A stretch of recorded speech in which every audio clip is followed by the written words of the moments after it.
Hey guys, so we just had several YCS level events and we also have an upcoming ban list coming soon. So as usual, I sort of wanted to provide an overview but also a cost breakdown of some of the best decks that are in that fringe tier 2/rogue category. Now obviously that's a bit of an oddly specific criteria, but realistically anytime I say best rogue deck, someone's bound to say, well, that's actually more of a tier 2 deck. So you know what, why not just actually focus on those decks that are in that fine gray area. So before we continue, big thanks to my sponsors as always. Definitely go check out those discount codes for whether sleeves or Yu-Gi-Oh singles. I also want to do a huge shout out to the YGO Pro Deck website. Definitely go check that out for any kind of, meta relevant information in terms of deck lists. They provide cost breakdowns as well, and so definitely really helps me out when creating this video.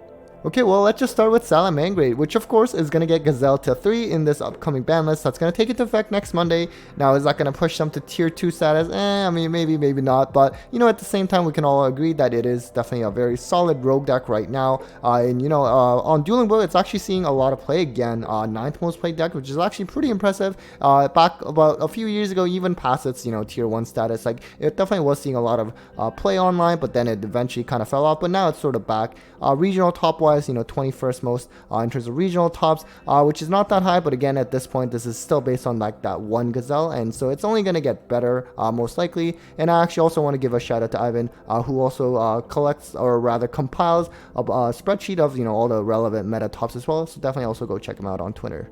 So this is now the Salamangreat list that topped the Toronto regional. Now, admittedly, this is actually right at the start of Duelist Nexus format. This is by Matt. It's from Toronto, which is where I am. So, the list is probably a little bit outdated. Obviously, there's going to be 3 Gazelle moving forward. But, you can tell that, at this time, we were still, like, really unsure of, which decks were the best of the format. Regardless, overall, it's a really solid deck because it can make, while it's not in this list particularly, it can make a lot of rank 4s like Baguska as well as Abyss Dweller, which in a format like Unchained being really good, that can be very strong strategy in the current meta.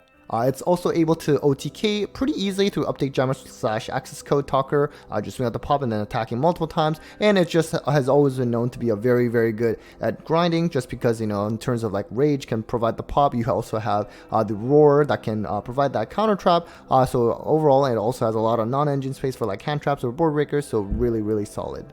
Now, in terms of the deck core, which of course, is subjective in terms of what you consider as a deck core, but for the cards that I listed here, it's honestly not bad at all at about $100. So, the whole Salamangreat core, for the most part, had been known to be quite cheap because most of it came from that structure deck a while back. Now, with the new cards from Soul Burning Volcano, unfortunately, those cards are actually kind of expensive in terms of, Salamangreat of Fire as well as the Raging Phoenix. But you know what? Other than that, it's really a solid deck price for a good rogue strategy. Next, we're going to cover Rikka, of course. Dueling Book wise, it's never seeing that much play, unfortunately, like 24th most played deck. But you know what, win percentage wise, if they are playing it, those hardcore Rikka fans out there, they're definitely doing quite well. Regional top wise, 16th, it's not too bad. Definitely gotten some tops here and there, but admittedly, especially in like the past month, definitely kind of fell off. But at the same time, YCS Cancun just recently, and this is a list that actually topped by Marcus Patel.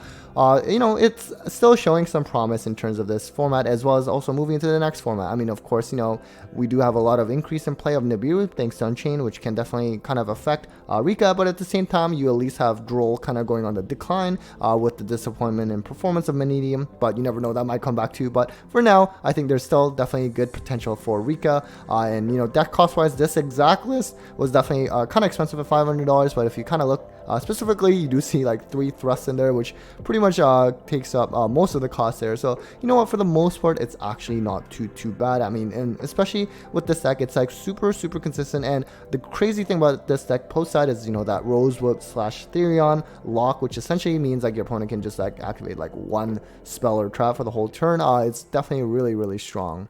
Now, in terms of the quote-unquote deck core, I'm not even sure if Small World's actually a deck core. I wasn't sure if that was standard, but you know what? Just to be safe, I included it. But even then, this whole deck core being just under $100, and for this one, actually, like the entire extra deck, like all 15 cards, is sort of quote-unquote deck core because it's not really playing kind of like your generic extra deck cards. So it's honestly a really good price in my view. Now, the only thing to consider, though, is Rikka, definitely to pilot it optimally, is actually rather difficult. So that is something you do have to consider if you were to pursue this deck because of the cost, but just know that it does require a good pilot to do well. So next, let's cover Vanquish Soul, which is a deck that did top YCS Sao Paulo, but since then in Vancouver as well as Cancun, unfortunately it did not seem to have any tops. But you know what, still hanging in there, regional top wise, 14th most tops. On Dueling Book, 10th most played deck, 50% win percentage. It's not amazing, but you know what, it's not terrible either. In terms of the list that did top YCS Sao Paulo, of course, you right away see the Magmana that's going to be put to 1 in that next list, but obviously that doesn't really matter for this deck. Now, I'm not really sure, like, I'm pretty sure the super heavy engine was not actually standard in Vanquish Soul, but maybe it will be after this top. I'm not an expert, obviously, but for the most part, you know, this deck, what its strength is, again, similar to like Salamangreat, it can also make some rank 4 plays like Abyss Dweller, which of course can be good against Unchained, and let's say even like Tier Lens if they were to come back. Baguska can also be really good against most strategies. The interesting thing with this deck is it doesn't really hard die to like those typical board breakers like Evenly or let's say Dark Ruler. It did normally struggle against some kind of like board destruction cards like Regeki and Dark Hole, for example, like things that don't target, for example. But at the same time, those cards are actually not seeing much play at all in the current format thanks to Unchained, because you're just going to trigger all their stuff. So I guess they got that going for them.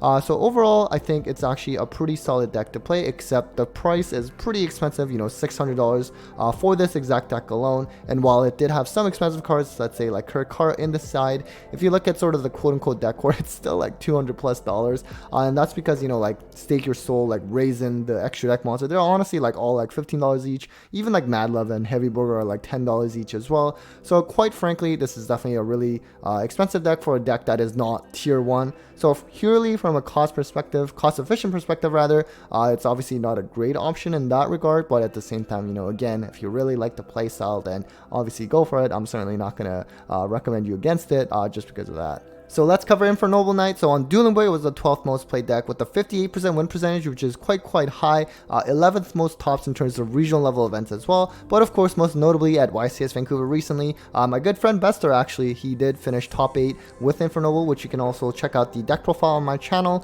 And so this deck is obviously incredibly strong, especially when going first. And in a format right now where Dark Ruler has actually been seeing a decline in play, that's where this deck is going to thrive, especially because, you know, some play the counter trap to combat against Dark Ruler, but I think for the most part Infernoble players are waiting for Age of Overlord for that Angel Ring equip spell that can kind of deal with Dark Ruler much better that way. And so, you know, this is a deck that, let's say, even like hand traps like Nibiru, this deck can put out like Gear Feed, you know, by the 5th summon, even Droll, which can be good, but at the same time, you know, you have like Aqua Dolphin Hand Rip that can also get rid of that, or handle that rather. And so overall, I think this deck is really solid. This entire list was $360, and that's including the 2 thrusts in the side, and so that's actually a really good price. And so if you sort of look at the quote-unquote deck core, $85 for this, even with the YCS top and the price not really spiking at all, and it's only going to get better post Age of Overlord. I think it's actually a really good price and a very good cost-efficient option.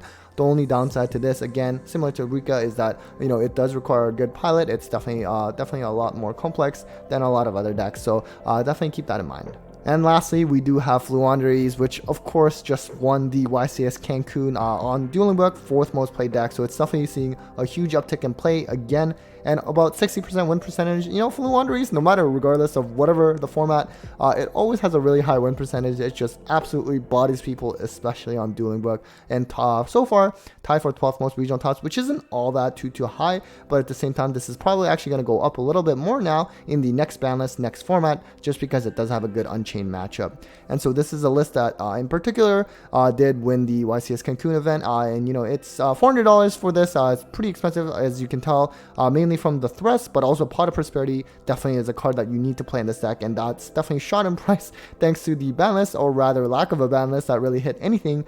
So overall, and the good thing with Flunder is that, you know, it doesn't really require an extra deck. I mean, like, sure, it can have certain plays sometimes, but for the most part, it doesn't matter too much, and it can be very cheap. And of course, the side deck here also is very cheap as well. Now, as for the deck core for Flunder, I'm kind of trolling here a little bit by adding D Shifter here, but you know, at the same time, like, while it is a staple card, it's definitely at this point kind of an archetype card for Flunder at this point. So nonetheless, the actual deck core for Flunder is very cheap at around $25, and that's largely in thanks to the reprint of Advent Adventure, which used to be honestly like $20 each at one point. So, you know, as long as you have like those staples and like Thrust and Pot of Prosperities, which are definitely expensive, but if you already have those, then playing Flunder is actually very, very cheap. And so, you know what, you can probably do well at a lot of events as well. And speaking of events, if you want just a bulk ton of Yu-Gi-Oh sleeves, definitely go check out those Team Sam sleeves, and you can use my code Hakuna10 for 10% off. Alright, so that was it for the overview and also the cost breakdown of some of the best tier 2 / rogue decks in the current format as well as in the upcoming format. So hopefully you found that helpful in helping you decide which option to pursue as we approach this new ban list. So as always, a big thanks to all of you for watching, a huge thanks to my Patreons as always for supporting the channel, and well, take care guys.